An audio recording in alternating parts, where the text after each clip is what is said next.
Je me doutais bien que je te trouverais ici. Je sais pas toi, mais moi ça me rappelle des souvenirs d'être avec toi en haut d'un toit. Allez, sois pas triste. On va s'en sortir, comme toujours. Franchement, je sais pas. Quand je vois tout ce qui se passe, j'ai l'impression qu'on est juste largués. Je reconnais que ça me surprend aussi que Rebecca soit un peu dépassée. Mais d'un autre côté, peut-être que c'est ce qui va nous permettre d'aller au-delà de nos limites, et comme ça on pourra trouver une parade. T'es étonnamment optimiste. Bah, je fais comme toi. Tête de mule. Tel père, telle fille. Je t'aime, Madison. Moi aussi je t'aime, papa. Oui, toi aussi je t'aime, Camélia. Je préfère ça. Je reste sa préférée de toute façon. C'est pas comme si c'était pas une évidence. Arrête, c'est pas ma faute. Hey, doucement les filles, pas de bagarre. Vous allez finir par me faire culpabiliser. Qu'est-ce qui se passe ici? Je suis vexée, c'est tout. Mais Camélia, tu sais bien que les sentiments ça se contrôle pas. Alors vous allez vous calmer. De toute façon, on sait tous ici qui préfère sa sœur. Tu vas pas t'y mettre toi aussi. Alors là par contre je suis pas d'accord. Ouais, moi non plus. J'étais là avant vous de toute façon. Donc y a pas de débat. Tu rigoles, j'espère. Oh non. Moi je dis on va régler ça sur le terrain d'entraînement, lame contre lame. Compte sur moi. T'es bien sûr de toi pour une enfant? Comment ça, une enfant? Tu fais 5 cm de plus que moi, te prends pas pour une géante. Oh pitié, arrêtez. Vous avez passé l'âge de vous disputer pour un truc aussi peu important. Bien sûr que si, c'est important. Écoutez, on est une famille. Y a pas de débat à avoir sur qui est plus aimé que les autres.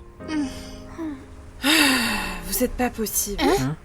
Je vous tends des perches grosses comme une maison et non seulement vous les saisissez avec les deux mains, mais en y allant de bon cœur en plus. Vous voyez pas que je vous taquine? Et le pire, c'est que je suis sûre que vous étiez vraiment prête à croiser le fer pour nous départager. Ce qui compte, c'est pas la personne la plus aimée, c'est la valeur que vous accordez à cet amour. Avant que vous arriviez, j'étais la seule IA qui existait dans notre système. Même Rebecca n'était pas encore là. Et durant une longue période, j'ai été très proche d'Ethan. C'est vrai? Bien sûr que c'est vrai. Le temps nous a un peu écartés, certes. Avec tout ce qui s'est passé, c'est normal.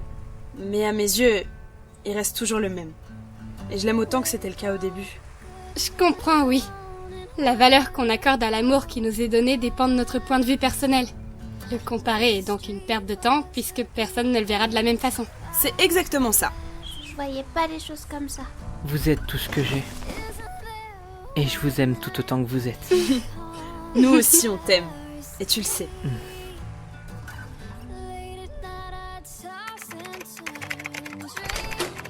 Ah, patron, vous tombez bien. Tu as fait les recherches que je t'ai demandé?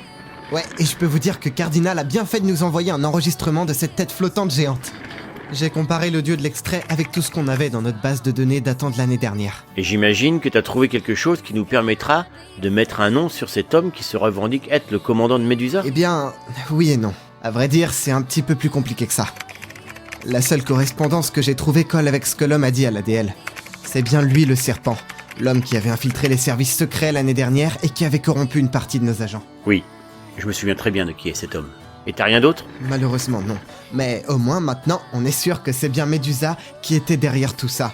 Même si, au final, on n'a jamais su qui se cachait derrière le serpent. Et ça m'étonnerait qu'on en apprenne plus aujourd'hui. Oui, ça me semble logique. Ça fait rien. Où en est Victor? Ça fait quelque temps qu'on n'a pas eu de communication. On peut le joindre si vous voulez. Très bien, allons-y alors. Tenez, sinon vous pourrez pas l'entendre. Merci.